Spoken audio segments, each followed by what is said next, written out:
Добрый день, уважаемые друзья, подписчики, зрители канала, участники проекта. Вот настало уже 25 тысяч подписчиков на канале YouTube всего за пару месяцев. Давайте увеличим это количество до 50 тысяч. Не забывайте подписываться, рассказывать друзьям, ставить лайки, писать комментарии. И наше количество будет уверенно расти. Спасибо вам большое, что смотрите. Очень приятно ваше внимание, ваш интерес к моим мыслям. Буду стараться и в дальнейшем радовать вас подробными разборами. Ну, а сегодня поговорим о таком животрепещущем вопросе. А действительно ли кандидат от Демократической партии США Джозеф Байден получил китайские поздравления? Действительно ли Китай поздравил Байдена с победой? Поскольку об этом говорят все наши СМИ, в заголовках только так и можно прочитать, но фактическая ситуация, мягко говоря, отличается от этих заголовков. Ну, во-первых, официального поздравления Си Цзиньпина с победой Байдена на выборах в США не последовало. Согласно китайским процедурам, аппарат председателя КНР должен направить бумагу, официальное поздравление от Си Цзиньпина в адрес Джозефа Байдена. После этого можно будет говорить о том, что Китай в лице его главного руководителя поздравил Байдена. Вот такого поздравления аппарат председателя КНР не направил в отношении Байдена. Более того, если мы будем изучать реально ту информацию, на основании которой сделали выводы наши СМИ, ну не только наши, но и западные, и гонконгские СМИ. Так вот, если мы будем изучать то послание, которое было направлено в отношении США, то мы тоже очень сильно, скажем так, удивимся. Почему? Ну, во-первых, послание не направил какой-либо значимый глава Министерства иностранных дел Китая. О чем идет речь? Речь идет о том, что в рамках большой пресс-конференции регулярной, которую проводит пресс-секретарь МИД Ван Вэньбин, соответственно, в рамках этой пресс-конференции был задан такой вопрос журналистами. В мире очень много стран и лидеров поздравили Байдена с победой. А вот что же думает Китай? То есть сам вопрос подразумевает в себе, что Китай занял очень такую выжидательную позицию и взял паузу серьезную. И сам вопрос подразумевает желание вопрошающего, скажем так, подчеркнуть, что Китай очень долго не берет на себя такой вот ответственности поздравлять Байдена. Да, то есть сам по себе вопрос странный. Повторюсь, что речь идет о пресс-конференции, не посвященной специально Байдену, не об официальном письме. Речь просто идет о заявлениях пресс-секретаря МИД. Ну, как если бы у нас, например, высказывался, правда, Песков не пресс-секретарь МИДа, он пресс-секретарь администрации президента. Но как если бы речь шла о высказывании пресс-секретаря. Ну, вот или Захарова, да, вот что-то она в рамках одной из конференций в ответ на один вопрос что-то сказала. То есть изначально очень уничижительная формулировка. И ответ на этот вопрос, он еще более уничижительный. То есть пресс-секретарь МИДа говорит в очень таких специфичных терминах, что, во-первых, Китай уважает выбор американского народа. То есть он не говорит, что выбор закончен, а голоса подсчитаны и так далее. И второе, что самое важное, что здесь нету сочетаний. У меня есть это на телеграм-канале. Подписывайтесь, кстати говоря, там подробно это разобрано. В сочетании того, что мы поздравляем Байдена и Харрис с победой, такого нет. Речь о чем идет? Речь идет о четкой фразе. Мы выражаем поздравление господину Байдену, подчеркнуто, господину Байдену и госпоже Харрис. То есть речь о чем идет, что мы вас поздравляем, только непонятно с чем. Мы вас поздравляем с участием, в том, что вы участвовали в выборах американского народа, выбор, который мы уважаем. И самое важное, в китайском языке очень важны социальные артикли. То есть никогда китайское обращение по имени, фамилия, оно всегда идет с какими-то социальными приставками, которые либо возраст отражают, да, там Сяо Ван, Лао Ван, да, молодой Ван, если это к молодому обращается человеку, или там Лао Ван, это старый Ван, да, это если к пожилому человеку более уважительно. И если это какой-то руководитель, то ему всегда какой-то вот социальный артикль. Генеральный секретарь Си Цзиньпин, да, председатель Си Цзиньпин. То есть никогда просто так, либо председатель Си, вот так вот. Здесь использована формулировка господин и госпожа. Ну, то есть, грубо говоря, вы никто. Примерно так походя китайский МИД сообщил о поздравлениях. Возможно, он поздравил Байдена в участии в выборах. Здесь именно, возможно, об этом идет речь. Вот так вот походя, по сути дела, китайские официальные лица заявили свою позицию по вопросу победы Байдена.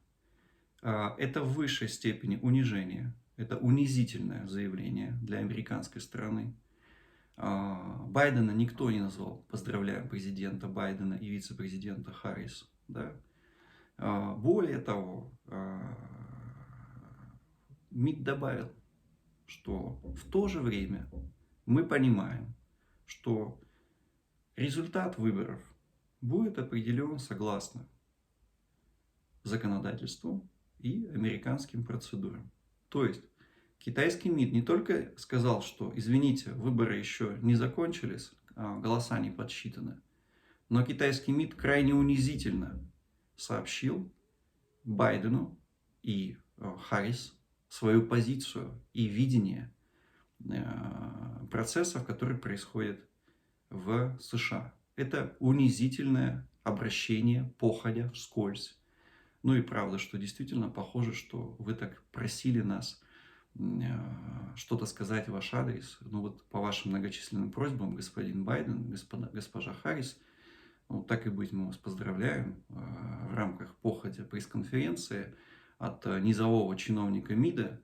Ну а что там у вас будет дальше, мы посмотрим. И если мы посмотрим, что реально происходит между китайцами и американцами сейчас, то мы увидим, что многие официальные лица США из команды Байдена, они пытаются построить некие мосты самостоятельно, инициативно в отношении администрации Си Цзиньпина.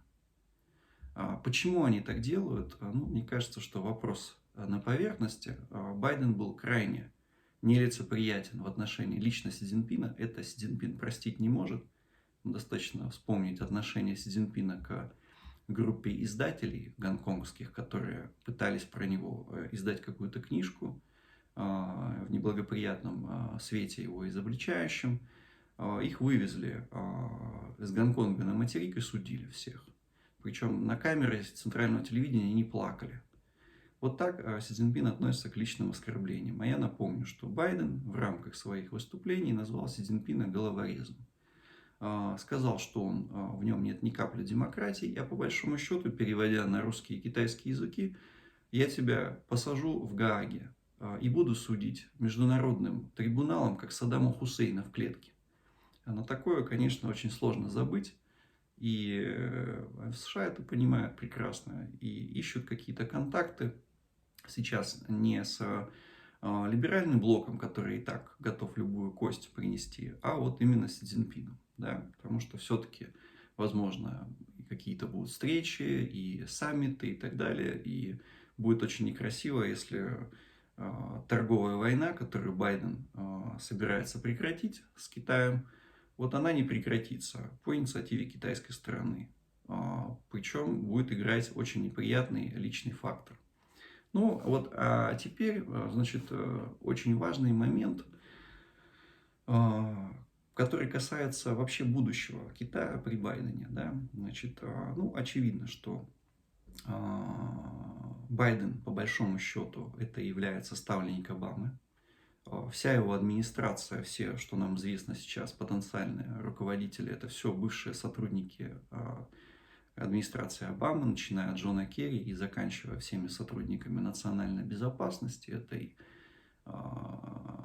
министр обороны Мишель Флурной, женщина, соответственно, ЦРУ, директор ЦРУ, женщина Эрвил Хайнц, это глава Госдепа Американского министерства иностранных дел Энтони Блинкен. Это все сотрудники администрации Обамы. Ну и не говоря уже о казначействе, ФРС и так далее, это все вот это вот, значит, сотрудники администрации Обамы. И Байден, соответственно, говорит, что все будет как при дедушке Обаме. То есть он, по сути дела, возвращает обамовскую политику тесного сотрудничества с китайскими корпорациями в строительном секторе, который, как вы знаете, постоянные зрители канала, очень тесно связаны с китайским комсомолом, ну, непосредственно с всеми выходцами из комсомола, всеми ставленниками Ху Цзиньтао, предыдущего генсека. И это рождает определенную, скажем так, напряженность в китайско-американских отношениях, потому что Си Цзиньпин, собственно говоря, пришел к власти в рамках борьбы с комсомольскими преемниками. Ну и, в общем-то, организовал вторую волну уже сейчас чисток, результаты которые поражают. То есть очень масштабные замены, в том числе заменены министры, которые правили еще с Ху Цзиньтао. Ну, например, Мяо Вэй, министр промышленности и информатизации, был назначен в 2010 году. Вот в 2020 году в августе покинул свой пост, его заменил Сяо Яцин. Это бывший глава алюминиевой корпорации китайской, глава госимущества. И таких ротаций произошло очень много. Значит, 20 чиновников в ранге министерском и руководителей провинции арестованы. Всего 2000 руководителей. То есть масштабы 13-14 года. Вот что Си Цзиньпин делает сейчас с этими ставленниками Обамы, этими естественными союзниками Демократической партии США. Это если коротко. Мое личное впечатление, которое сложилось от кандидата Джозефа Байдена и его непосредственно старых новых начальников. С одной стороны, это абсолютно лица Обамы, о чем я уже сказал. С другой стороны, это такие нестрелянные воробьи, молодые люди, которые вряд ли понимают, что они будут делать и какая миссия на них лежит. Ну, особенности это касается Мишель Флурной, женщина-министр обороны в США впервые, ну и директор ЦРУ Эрвил Хайнс, тоже женщина, тоже впервые. И здесь возникает ощущение, что вот этими женщинами хотят прикрыть какую-то крупную аферу, да, которая произойдет в китайско-американской экономике. Ну и сам Байден, человек, которого умственные способности, ну, именно его здоровье, речь идет об этом, неоднократно подвергалось сомнению и не какими-то косвенными, а непосредственно вот его поведениями, выступлением и так далее. То есть речь идет о том, что крайне пожилой и не всегда, значит, адекватный человек возглавит Соединенные Штаты на ближайшие 4 года. И вот за эти 4 года что-то должно произойти с американской экономикой. Все биржевые аналитики прекрасно понимают, о чем я говорю. Речь идет о том, что на фоне пандемии, на фоне каких-то крутых виражей, падения американской экономики, безумно выросли фондовые рынки. То есть это говорит о том, что когда-то они начнут сдуваться. Вопрос только когда. После инаугурации, в течение года-двух, сколько их еще накачают, но то, что это будет гигантский, колоссальный пузырь, будет сдуваться, будут у него свои бенефициары у этого падения, свои медведи, вот, и прикроет это падение все такая вот краткосрочная, недолго живущая администрация очень пожилого вице-президента Байдена, который, очевидно, имеет свои собственные семейные интересы во всем этом. И человек, он традиционный, на самом деле, консервативный, и, мне кажется, очень даже семейный. И ощущается, что он в определенном долгу перед собственной семьей. Ну, и он сделает так, чтобы обеспечить свою семью на несколько поколений вперед. Как говорится, это его собственный выбор, и за него мы гадать не будем. Что касается внешней политики в отношении Китая, очевидно, что демократы, мы не будем голословными в наших рассуждениях, демократы шли под лозунгом сокращения расходов на Пентагон, на национальную оборону, в отличие от республиканцев. Что это значит? Это значит, что США постарается свернуть максимально свое военное непосредственное присутствие за рубежом, постарается не участвовать в войнах. Иногда демократы участвуют в войнах. Вот операция против Югославии Билла Клинтона, тем не менее. Вот такой вот, кстати говоря, тогда было уничтожено китайское посольство в Белграде попаданием томагавка. Выплатили компенсацию. Это вам не вертолеты сбивать, это похлеще. Выплатили компенсацию, и было очень сильное напряжение. Тогда в Тайваньском проливе, Южно-Китайском море китайцы сбивали американского разведчика, тоже выплачивали компенсацию и так далее. Вот сейчас, правда, это не 2001 год, не Билл Клинтон, а Дзян Цзэминь, а вот немножко другой Китай, который, если в 2000 году экономика Китая была сопоставима с итальянской, то вот сейчас она примерно сопоставима с американской. Тут, мне кажется, возможно, дело компенсациями не закончится. Но, тем не менее, демократы хотят закончить свое военное присутствие, никаких войн. И здесь такое вот специфичное заявление Мишель Флурной, которая обсуждает все китайские СМИ, что она, дескать, заявила, что потопит китайский флот в течение 72 часов. Реально полностью заявление звучало так, что американская армия должна быть и флот такой сильный, чтобы потопить китайский флот за 72 часа, чтобы тайваньской операции, соответственно, не было. Противоречивое заявление. Почему? Как можно, соответственно, потопить флот, если вы сокращаете расходы? Как его можно увеличивать, если вы сокращаете расходы? То есть здесь будет либо перераспределение какое-то, либо новая стратегия, либо это будет, все старое, все вот это уже, что было при Трампе, это стратегия беспилотников, массового использования беспилотников. Их размещают где-то недалеко от Китая. Соответственно, и беспилотники наносят массовый удар по всем объектам инфраструктуры военно-морского флота всех трех флотов Китая.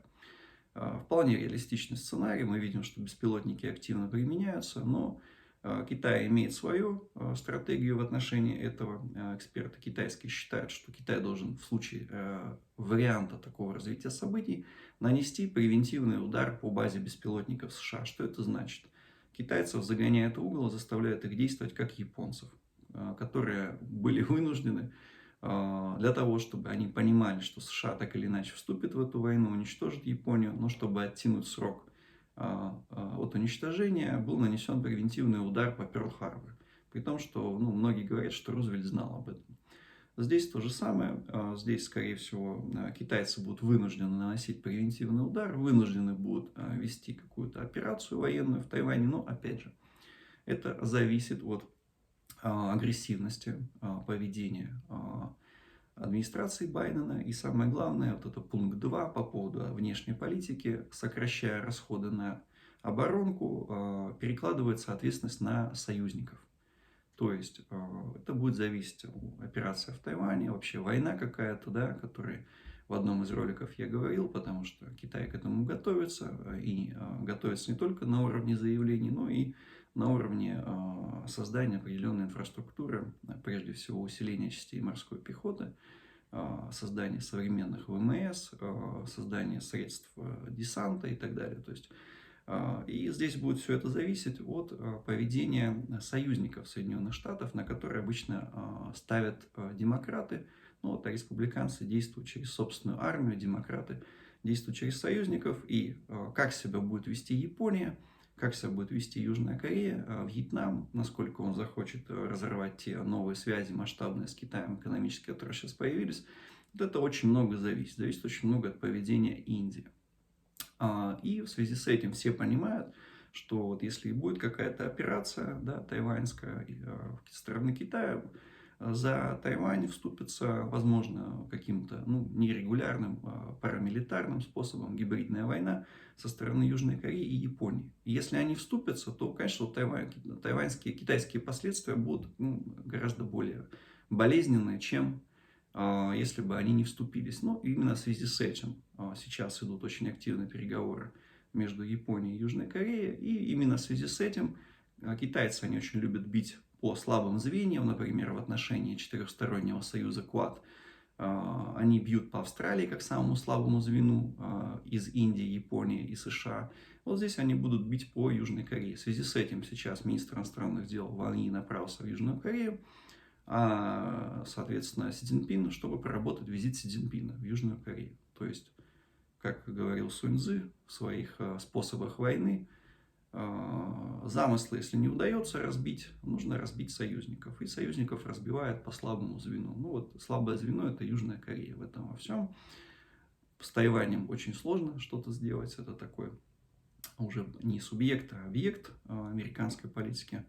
Вот поэтому готовится визит Си Цзиньпина в Южную Корею. Самый первый после пандемии.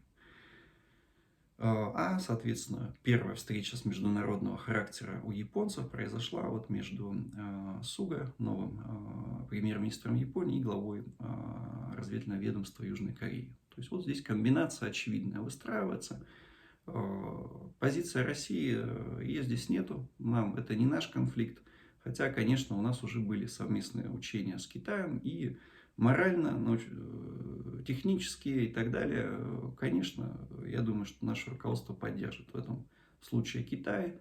И сомнений в том, что мы будем поддерживать в этом конфликте Японию или Южную Корею, уж тем более Тайвань, ни у кого нет. Что еще можно заметить по поводу вот этих складывающихся ситуаций? Мы помним, что вот уже аналогичная комбинация выстраивалась администрацией Обамы в 2015 году, и очень была активная такая внешняя риторика у Японии, антикитайская. Значит, появилась стратегия активной обороны у сил самообороны Японии в 2015 году, и ответом на это были масштабные антикитайские погромы в Китае. Кто помнит, они были очень большие. 2015 год вот был отмечен этим противостоянием вокруг островов Дяо и Дао, Синкаку, и массовыми погромами японских там фабрик, пикетов у диппредставительств, там уничтожались машины и так далее. Вот это было все в 2015 году при Обаме. Скорее всего, вот есть большая вероятность, что японские погромы, они повторятся в Китае в случае прихода Байдена к власти. Важный момент того, что произойдет, как я уже сказал, это попытка Байдена свернуть торговую войну хотя бы в одностороннем порядке с Китаем. Возможно, он попытается, и, конечно, какие-то пошлины он снизит, но если Си Цзиньпин, а мы видим, что он уничтожает стахановскими темпами, опережающими, у нас в России смотрят, учатся и завидуют, значит, комсомольскую оппозицию, вряд ли этот сценарий вот в вакууме, да, возможно, произойдет восстановление торговли. В реальности может пойти что-то не так, и в одностороннем порядке Китай не будет снимать пошлины. Но по логике сотрудничества премьера Ли Кэцяна и Байдена, скорее всего, пошлины будут сниматься, но не все. Это первое. И второй момент вот этого сотрудничества США и Китая, это то, что наряду с увеличением товарооборота вновь, значит, китайские корпорации, преследование их прекратится, да, возможно, в какой-то части, преследование китайских ученых в США, возможно, снимут часть санкций по микропроцессорам, хотя это тоже не очевидно. Значит, оборотной стороной, что должен за это делать Китай? Китай должен наращивать вложения в американские казначейские облигации. И, скорее всего, это вот будет последствие того, что если Байден придет к власти, эта схема снова заработает, и Китай будет наращивать покупку американского государственного долга. То есть монетарные власти Китая вновь пойдут вот на такое усиление. Важный момент, о котором я говорил практически везде, во всех своих выступлениях, это то, что традиционно демократы — это у нас крестоносцы за права человека, национальных меньшинств. И, соответственно, ожидается масштабная поддержка проамериканских групп влияния в Китае. Ну, речь идет не только о системной оппозиции в виде комсомола, в виде Ликытяна, Хучуньхуа и всего состава Госсовета, но речь идет о поддержке национальных меньшинств. То есть, во-первых, уйгурский вопрос будет поднят на большую высоту из Синьцзян-Уйгурского автономного района и территории Средней Азии, Кавказа попытаются создать новый ИГИЛ. Он будет называться организация, ну, сложно сказать, как он будет называться, но я думаю, что это будет что-то типа исламского движения Восточного Туркестана. Попытаются создать такую, накачать эту, во всяком случае, структуру деньгами, финансированием, данными, информацией, организацией, международной поддержкой. Естественно, Турция выступит в лице такого локомотива, потому что турецкое руководство, оно очень, скажем так, понимает проблемы внутренние. Экономика, турецкая лира девальвировала в 7 раз за последнее время. И выходом из такого напряжения внутриполитического может стать только большая война. В Турции это понимают. Турция готова подхватить этот флаг, следуя, соответственно, распоряжениям своих кураторов в Вашингтоне и в Лондоне. Значит, естественно, вернемся к поддержке движения в Восточном Туркестане. Соответственно, будут влиты деньги туда, будет влиты деньги, естественно, в Тибет. Тибетское правительство, так называемое, в изгнании во главе с Далай-ламой, оно находится на территории Индии, очень комфортно себя там чувствует. Деньги будут влиты в Гонконг, естественно, да, в Гонконг, как незаживающие раны, хотя сейчас восстание в связи с новыми законами китайского парламента они будут усложнены. Почему? Потому что демонстрантов теперь разгоняет не только полиция Гонконга автономная, но и вооруженная народная полиция Китая. Это ведомство, которое подчиняется Пекину, и оно не миндальничает с протестующими, и мы видим, что протесты пошли на спад. Ну и самое новое, такое, возможно, нововведение – это поддержка движения во внутренней Монголии, которое связано с протестами по национальному признаку, по ограничению возможности во внутренней Монголии преподавать на собственном языке. Вот эти вещи будут многократно усилены. Однозначно Демократическая партия вступится за всех посаженных в течение 2020 года антикоррупционных блогеров, которым дали очень большие сроки. Очевидно, за них вступятся и будут давить на администрацию Си Цзиньпина, на руководство Си Цзиньпина, с тем, чтобы их как минимум выдали в США, их дали возможность уехать. Ну, как героям Тяньаньмэнь, собственно говоря, они все оказались позже в США, на престижных вузах, и сейчас ведут активную деятельность в СМИ. Вот, скорее всего, будут вот такие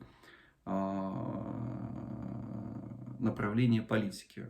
Но то, что делает сейчас Си Цзиньпин, очевидно, что его под действием, его в отношении определенных финансовых компаний, вот, дочерней корпорации Alibaba Ant Group, вот по всем этим действиям, по огромному маховику второй волны чисток, ну, очевидно, что Си Цзиньпин понимает, что, значит, отступать некуда, бой будет до конца, и никаких послаблений в отношении продемократического движения не предвидится.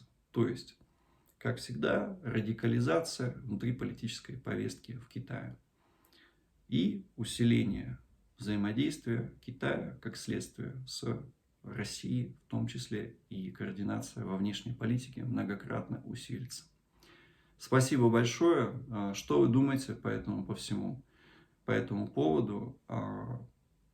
Ставьте лайки, как я уже говорил, подписывайтесь, рассказывайте друзьям, пишите комментарии и не стесняйтесь спонсировать канал, становиться участником проекта. Ваша помощь важна, она очень хорошо мотивирует. Спасибо большое.